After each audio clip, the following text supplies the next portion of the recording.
It's just a public service announcement. Allow me to reintroduce myself. My name is Ho, H to the O-V. I used to move snow. And now we're diving into an interesting topic this week. As the NBA scrimmages kick off and the 8-game season's about to start next week, and then it's followed right into the NBA playoffs where teams are chasing after a championship. And since the NBA has announced that awards are going to be based off the season up to the coronavirus epidemic, we're going to talk about an award that we think that they should add to the list, and that's the most underrated player in the NBA. And this one kind of hits close to me because the player I'm about to go with is a Wizards player, and I probably watch about 80% of the Wizards games. So I'm from the DMV area. You know, they always got those close broadcasting rights, so they're always on TV, and I enjoy watching them. I mean, they're a top 5 offensive team in the NBA this year, and that's mainly because of Bradley Beal. Obviously, they can't play a lick of a defense. That's why they're 24-40 up to this point. But I want to talk about Bradley Beal when he was first a prospect, since I followed him to that point. I remember when he came out of Florida, he probably averaged about 13 points a game, nothing really crazy. But he became the number 3 pick in the draft because he was seen as a great shooter who has a smooth offensive game that could translate to the point where he could do everything on the court.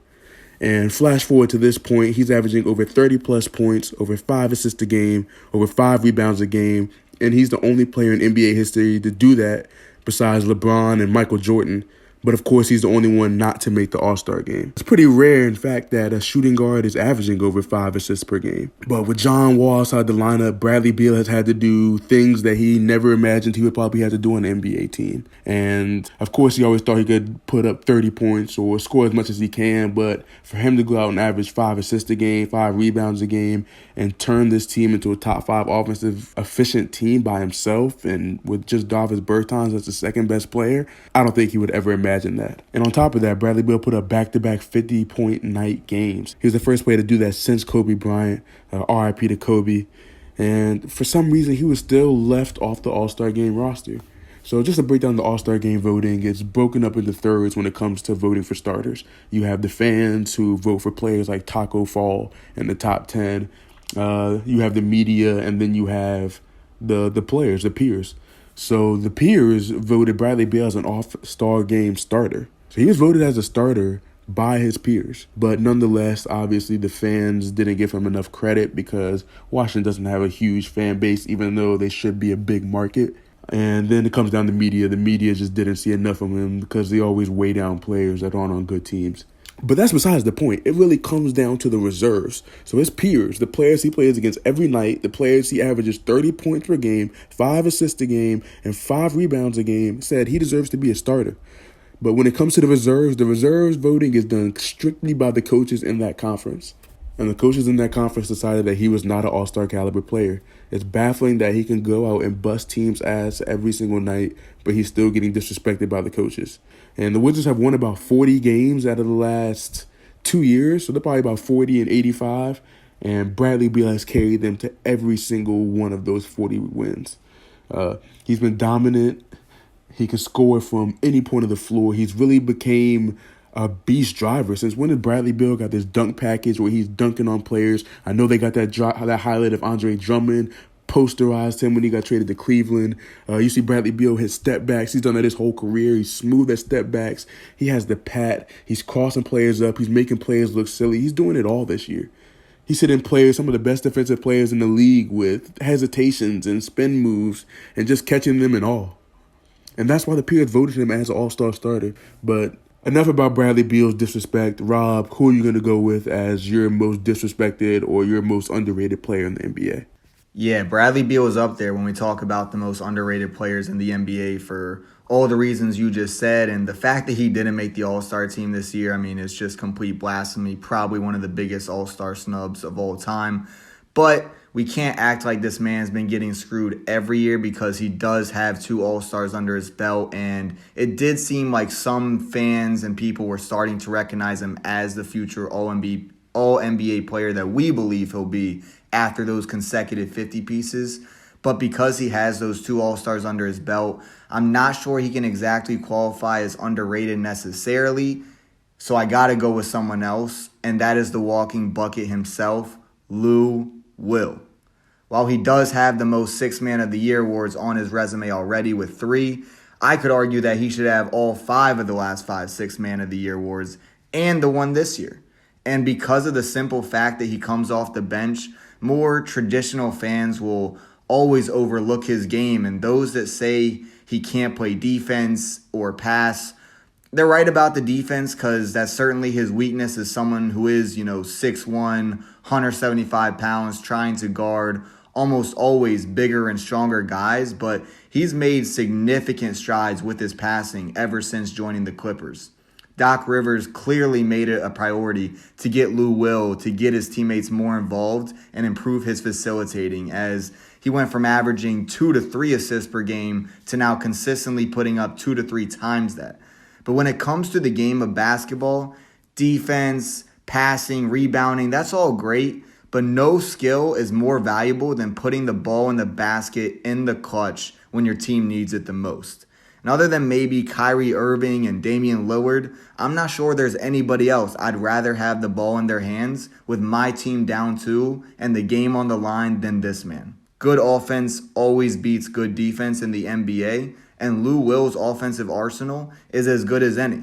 Like, everyone loves to judge a player's scoring ability strictly based on points per game, and for good reason, as it shows how well a player can consistently score. But when you take the stats out and you just watch and look at a player's natural ability to score, you really have to put Lou Will's offensive game up there with anyone. Like, the way he can drive left, drive right, cross defenders over, pull up and hit the mid-range, knock down the fadeaway over defenders, hit corner threes like it's nothing, and his shooting off the dribble is second to none. It's just almost impossible to guard him, especially down the stretch in the fourth quarter when it matters most. So while he doesn't start games because of his deficient defense, he's always in the closing lineups in close games, which is much more valuable. And because of his supreme ability to get buckets and come in the clutch, people who know the importance of that and watch basketball see how good Lou Will is. Whereas people who rely on the stats or the public opinion are always going to underrate the man who is a certified bucket. But now that he's on a contending Clippers team, it's really only a matter of time before he hits that big shot that really helps them win a big game and he starts to get the recognition he deserves. So I feel like a common pattern between both of our takes, Brandon, was that it seems like the peers and players who know the game recognize the abilities of the players we're talking about today, but the fans and media might be a little behind because they're not necessarily watching the actual game. Yeah, it seems like when it comes down to the game, real recognizes real. And these players are playing against each other every single night, and they acknowledge that they're just giving them cups. They're giving the whole team issues, especially on the offensive side of the ball. We're talking about 2 complete offensive players that can score from the mid-range, from deep, that have a layup. And I know Beal has a dunk package. Obviously, Lou Williams a little smaller, so he can't do all of that. But these are 2 players that can really light it up and can really make a difference when it really comes down to the stretch. So I think these are 2 players that are really underrated for all the wrong reasons. But I think they're really out to continue to prove people wrong. And when we look at their career as a whole, at the end of the day, they're going to be really elite players when it comes down to it. Yeah, for sure. I mean, like you said, real recognizes real. And I don't know if there's any more real than real deal Beal. But got to show some love to my man Lou Will. And there we go. Seems like Matthew Stafford has become the face of being Mr. Underrated for so long that he can no longer even be considered that underrated. But a man who continues to go under the radar is one of the best pass rushers in the league that nobody talks about, in the LSU alumni Danielle Hunter. I don't know why he continues to get overlooked, if it's because nobody likes to pronounce his name correctly or because for a while he was in Everson Griffin's shadow. But any player, specifically any offensive lineman, will tell you Hunter is one of the league's elite at getting to the quarterback. Like, looking at any pass rushing productivity metric out there, Danielle Hunter is up there with the Khalil Macks, Von Millers, Chandler Joneses, and Cam Jordans of the world, but doesn't get near the credit or acclaim he should. if it wasn't for a meaningless Week 17 game that the Vikings starters didn't really play much because they already had the playoffs locked up, Hunter would have had the most quarterback pressures in the entire league last year, showing the value that he provides from the defensive end position. But make no mistake about it, Hunter is more than just a pass rushing specialist, as he's very stout in the run game too, with his ability to shed blocks, set the edge, and just consistently make successful tackles. I really believe Hunter should be viewed as one of the best edge rushers in the league, up there with the guys I just named, and maybe it'll just have to take him to pass some of those career milestones over the coming years for players to really start taking notice. But he's only 25 years old, coming off back-to-back 15 sack seasons. So maybe other than TJ Watt or Myles Garrett, who are much more unproven at this point, there might not be any edge rusher in the entire NFL to bet on over the next 5 years than the man in Minneapolis who's just entering his prime. And now that Everson Griffin, Xavier Rhodes, and Linval Joseph are no longer wearing purple, expect Hunter to take more of that leadership role alongside Harrison Smith and Eric Kendricks and really help a defense that's as young as ever try to quickly overcome those growing pains. Soon enough, NFL fans all over the country will know exactly who Danielle Hunter is and the impact he has on Minnesota's monster defense. Danielle Hunter puts up numbers every year, and he's been a great piece on that Vikings front seven. Those 48 sacks that he's put up over those last 4 years is ridiculous by a player that's only 25. He's posted back-to-back 14-plus sack seasons, and at the end of the day, he's still a player that we don't hear about enough from the media, from the fans. So I think that's a great take. And I'm going to stay on the defensive side of the ball, but I'm going to go to an AFC powerhouse. Okay. And I'm choosing the Steelers cornerback Steven Nelson. Steven Nelson. Yes, sir. The Steelers knew Nelson was a hell of a player, so they made a rare move and signed the fifth-year corner to a 3-year, $25.5 million contract this offseason. That doesn't sound like a lot of money, though, right? He's the 20th highest-paid cornerback in the NFL, despite being PFF's sixth-ranked corner in 2019. The Steelers deserve credit, especially since this is the highest the organization has ever paid for an unrestricted free agent. GM Kevin Colbert re-signs a one-year deal every single year, so he's feeling the heat to make win-now moves. So Nelson was the Steelers' second biggest addition last year, and he's been overshadowed by all-pro safety Minkah Fitzpatrick, who's one of the plenty reasons why this defense has skyrocketed over the last couple of years. They get elite production out of TJ Watt. Cam Hayward's one of the best or one of the most consistent players in the NFL. Stephon Tuitt's a force inside, even though he missed most of the 2019 season. Joe Hayden gets most of the recognition, and he's very solid even at 31 years old. But Steven Nelson is the unspoken piece of that young elite Steelers defense. Steven Nelson truly has held it down in Pittsburgh, only allowing 33 catches and 500 coverage snaps in the 2019 season. 33 catches and 500 coverage snaps.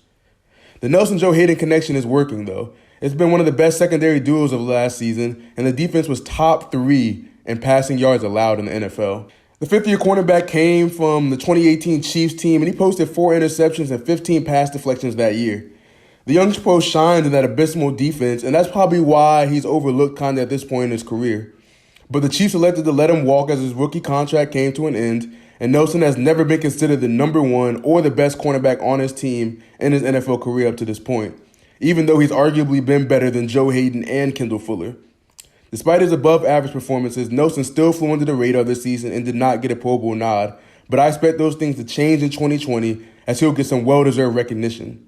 Nelson's a winning player, and he's lining himself up to make a big payday when he's eligible 2 years from now, but he has to find a way to generate more than 1 interception that he did in 2019.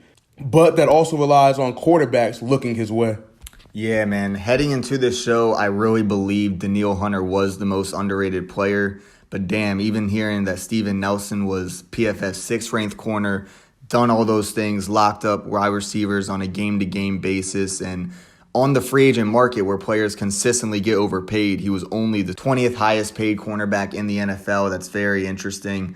And considering the fact that Danielle Hunter already has 2 Pro Bowls under his belt and Steven Nelson lacks that, so very much appreciate where you're coming from with that take there, B. But either way, both these guys are putting up elite production, and most of the people listening to this, unless they're hardcore fans, might not recognize the greatness that both these players put on the field. Yeah, I mean, these players put up greatness these last couple of years. I mean, they're really elevating their game each year. Their names starting to become more recognized, but in 2020, we think they're really going to break out, and their names are really going to be spoken as household names. But we did stay on the defensive side of the ball with this whole conversation. So, Rob, if you had to go with an offensive player off the top of your mind, who would you think is one of the most underrated players in the NFL? An underrated offensive player, I mean, you could pretty much name a lot of offensive linemen that obviously go under the radar and consistently, make ways for their team. But kind of going off that, not necessarily an offensive lineman, but a position that goes under the radar, I'm going to go Kyle Juszczyk. Not sure if I'm pronouncing that. Juszczyk. But that man, he really does it all for the 49ers offense. He blocks, he catches passes, he totes the rock in situations where they need him to, and he's really just a chess piece that Kyle Shanahan uses perfectly and really is a big part of why they had offensive success. And you saw when he went down at the end of the season, I think the 49ers went like 5-3 or something like that down the stretch as opposed to going undefeated for the first half. So he clearly has a major impact. Who would you say would be your offensive underrated player?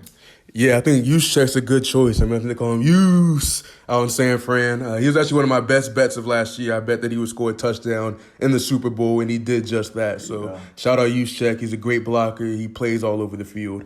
I was trying to stay with a tight end position maybe. I was thinking he doesn't get a lot of recognition because he mainly blocks, and that's the Ravens tight end, Nick Boyle. Nick Boyle started almost every game for the Ravens over the last 2 or 3 seasons. He's basically the reason why they let Matt Williams walk. He also made it past Hayden Hurst's tenure in Baltimore. All the noise and all the respect goes to Mark Andrews because he's posted big numbers these last 2 years.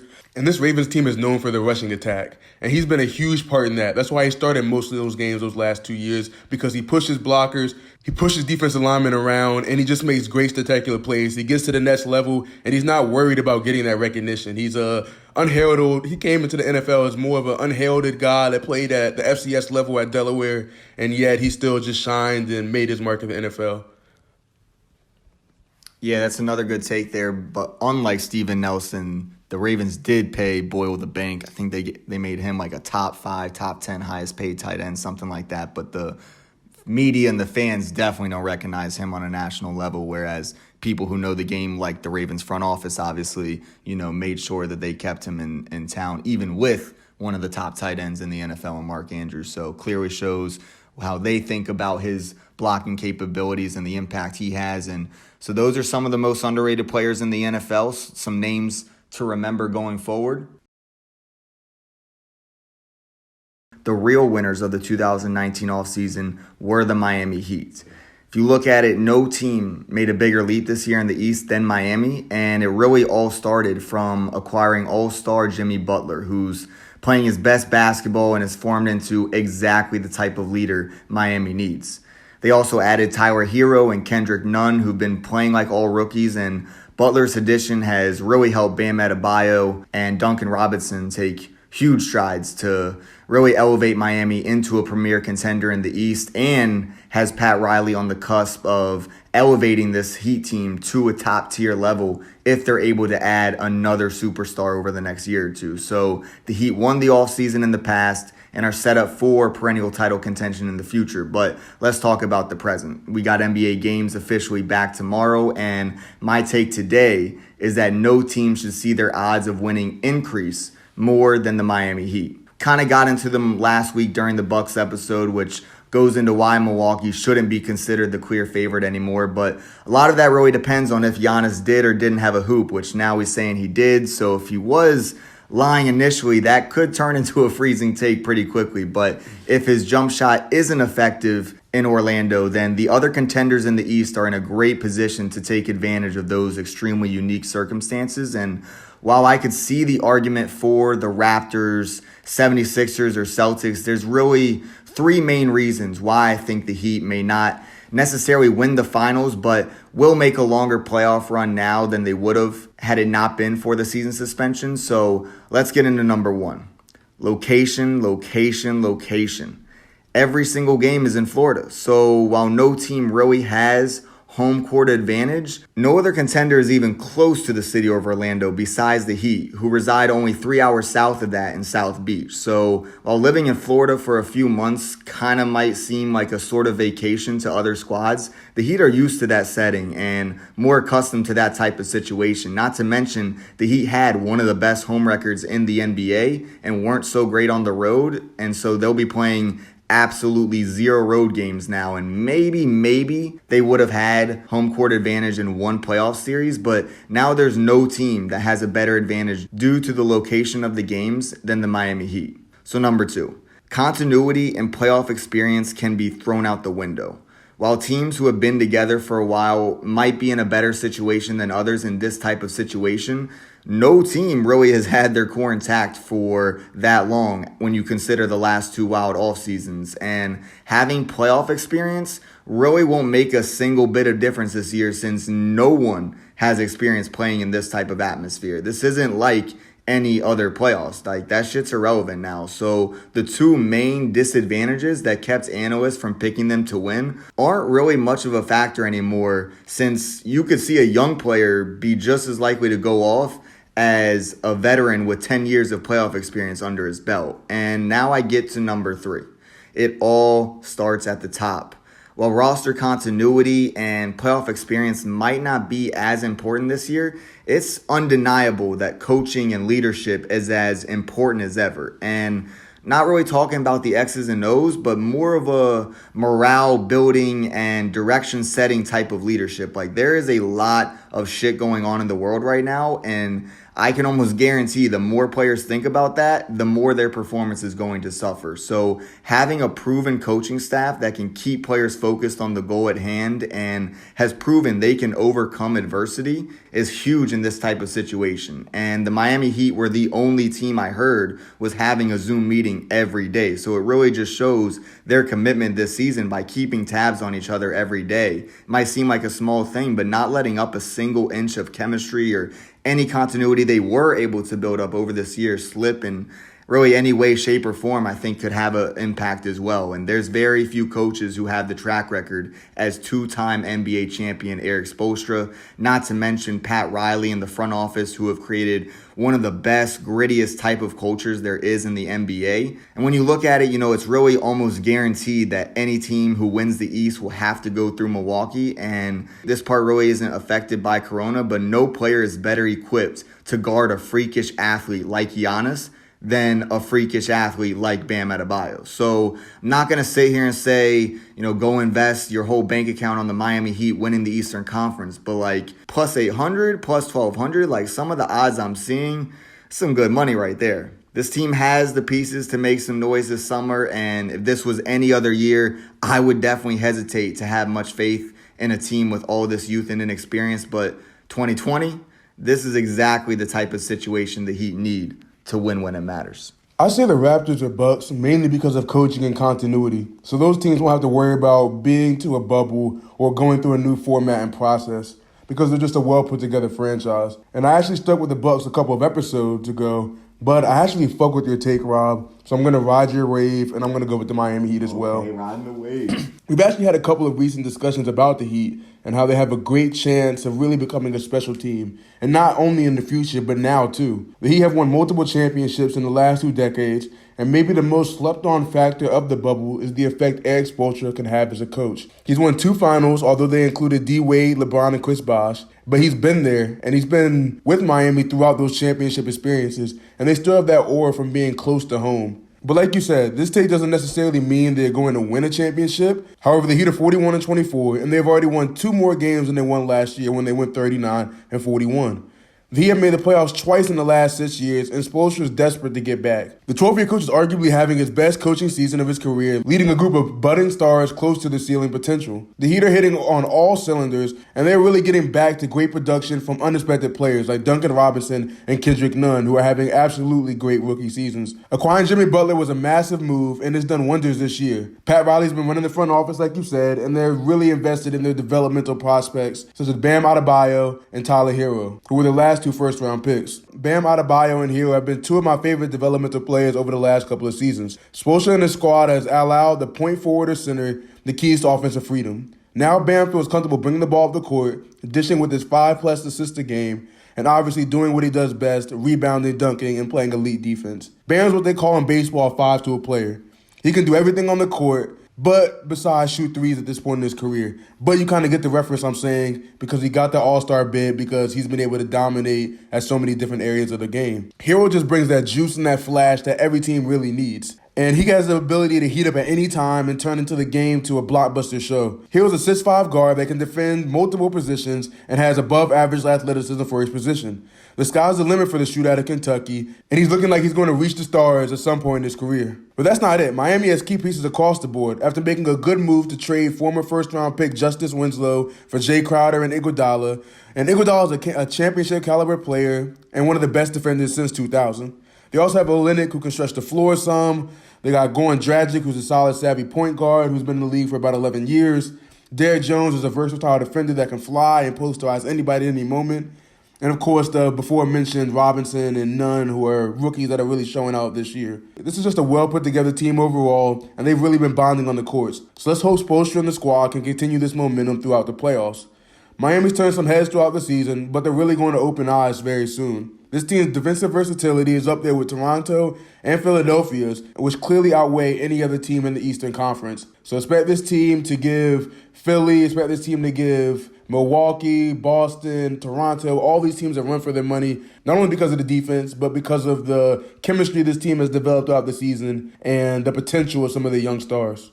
Yeah, so there you go. We got the Heat and we got the Heat. South Beach might not be having a parade this summer by any means, but they could be having a nice playoff run, set themselves up for the future. They have a lot of pieces in place that could really make some noise in future off season. So it really all starts with these summer playoffs in Orlando, and we'll see how it goes. Yeah, and like Rob said, we're not betting on the Heat to win the championship. But like you said, at that plus 800, that plus 1,200 odds, this is a great value bet for the Heat to actually make some noise this year. And we kind of want to make this take before they develop into a true championship contender. Yeah, great odds with that, and great odds for any future Miami bet. Future is bright in Miami. Hey, the Heat's heating up. Heat's heating up. Hearing what we said on episode 8, I think will really help understand at least where I'm coming from with this take, because my belief in the Miami Heat benefiting from the hiatus is heavily connected with the faith I have in Tyler Herro breaking out in Orlando.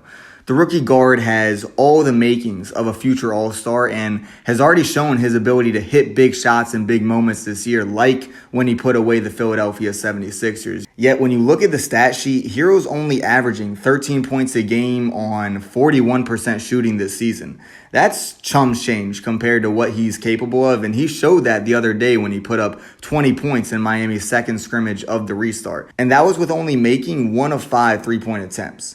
The 20-year-old has been working side by side with Jimmy Butler during this preparation time, and you know those two are committed to doing absolutely everything they can to focus on the game and compete for a championship.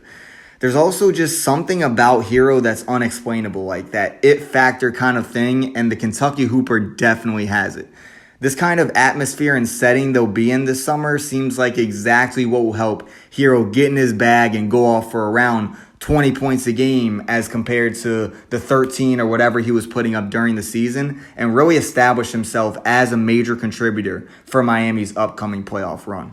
I'm going to go with an unexpected pick for my breakout player of the bubble, and I'm going to go with a Curry, but clearly that's not Steph because the Warriors are not in form, mainly due to the injuries that they've sustained at the end of last year and even at points this year, including trading D'Angelo Russell and amongst plenty of other things.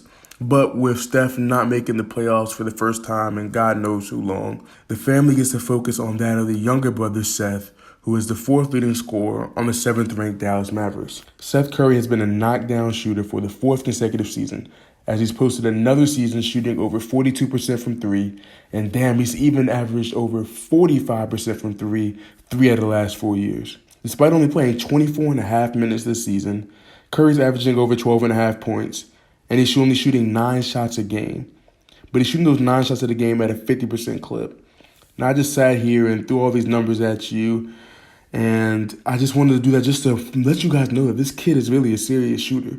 He really doesn't miss shots, and nothing proves that more than statistics. And even though you watch the younger Curry play, he has that shooter's expertise. Obviously, he has a smooth and fluid jumper because it's simply in the family, but he's really developed an knack for bending off screens, setting up his defender, and moving efficiently without the basketball. Seth is out here putting up just as good numbers as Duncan Robinson and 5 less minutes per game, but he's getting half the recognition across the NBA. For some reason, this Curry continues to fall under the radar after fighting his way into the league in the first place. Seth has the ability to really put up J.J. Redick-type numbers, and it seems that he's found the correct opportunity in Dallas. And Seth was even on the squad 2 years ago, but they made the mistake of letting him walk. But everything that he knows is nowadays shooters get paid, so they brought him back on a 4-year, $32 million deal. And even though the Mavericks are a good young team, they're lacking the pieces that it really takes to win a championship. So expect Carlisle and Cuban to continue being the quality management they've been throughout the years and give Curry the more deserved touches. If the Mavs can get Curry and Hardaway going on a consistent basis, this team could push some Western Conference monsters to some longer series. With the limelight finally not being on his brother, I think Steph is really about to take the chance to be the breakout player of the bubble and show teams that Steph's not the only Curry in the league. With all the limelight truly not being on Steph for a season, I think Steph is truly ready to break out in the bubble. He's proven that he's a knockdown shooter. All the statistics are out there. If you sit there and watch the film, you see that he's truly a pure shooter and that he is an offensive weapon that any team could really use. So with that being said, Seth's ready to come out, shooting jumpers, throwing them up, and he's going to have that Steph mentality this offseason. So don't be surprised if the Mavericks push a couple teams and you see Seth really get some great recognition from the announcers throughout this postseason. Okay, Seth Curry coming out of Steph's shadow. I like it. So there you go. You got the young guy in Tyler Herro and the veteran in Seth Curry. Those are the people to watch in the bubble. And I probably haven't told you this, Rob, but I got this newfound fandom for the Chicago White Sox. They have my favorite player in the MLB in Tim Anderson, who plays with a swag and an energy that's mainly only seen on the basketball court or even the football field, but he could truly back it up on the field. This is a team with a stacked farm system, but we're talking about multiple championships in the next 10 years. And I'm not crazy confident in the Cubs' little brother can get that job done. Baseball is a tough sport to make these predictions about because the playing field isn't the same when it comes to free agents and contracts, but every team has the ability to draft well and develop prospects.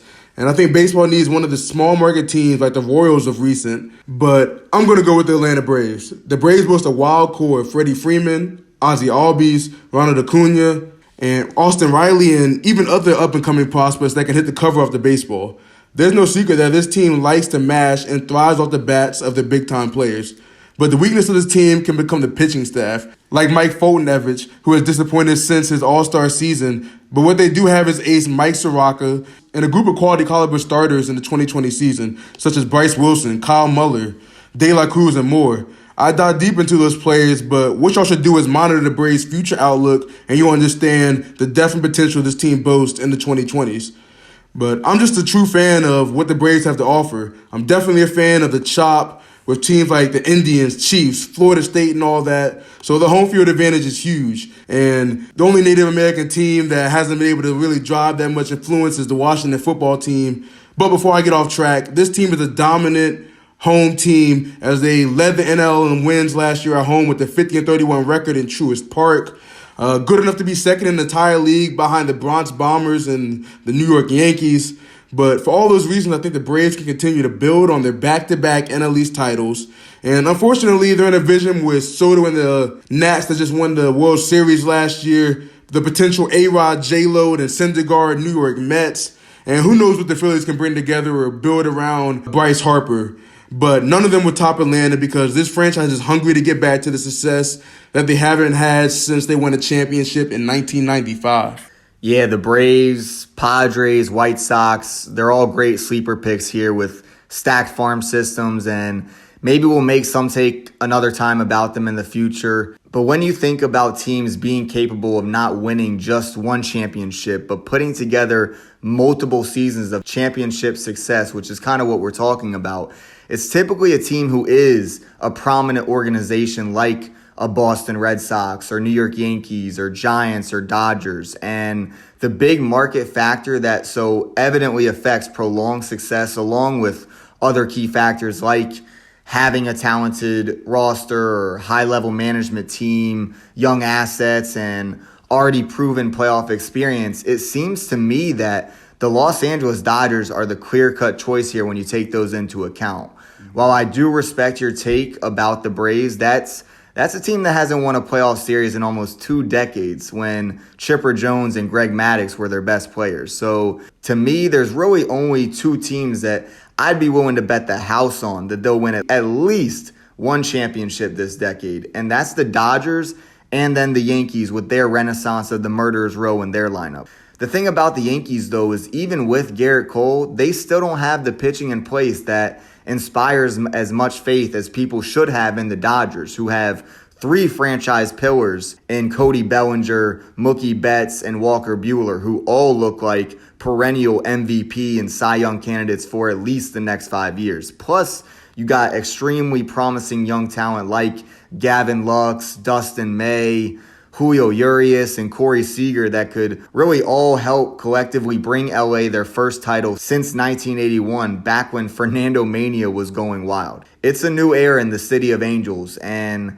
while the Dodgers proved to be one of the most successful teams of the 2010s, they failed to come through with that elusive World Series title and even witnessed their arch rival in the Bay capture 3 titles in the decade's first 5 years. So they may or may not match that success of 3 rings over the next decade, but I'd have no problem betting on the Dodgers to win 3 ships this decade before I'd bet against them winning a single championship over the next 10 years. When you have 3 of the top 10 franchise cornerstones in the entire league all on the same team, combined with being the number 1 free agent destination with their type of big market and location going forward, along with a deeply talented roster in place, it's not a matter of if the Dodgers win a World Series in the 2020s.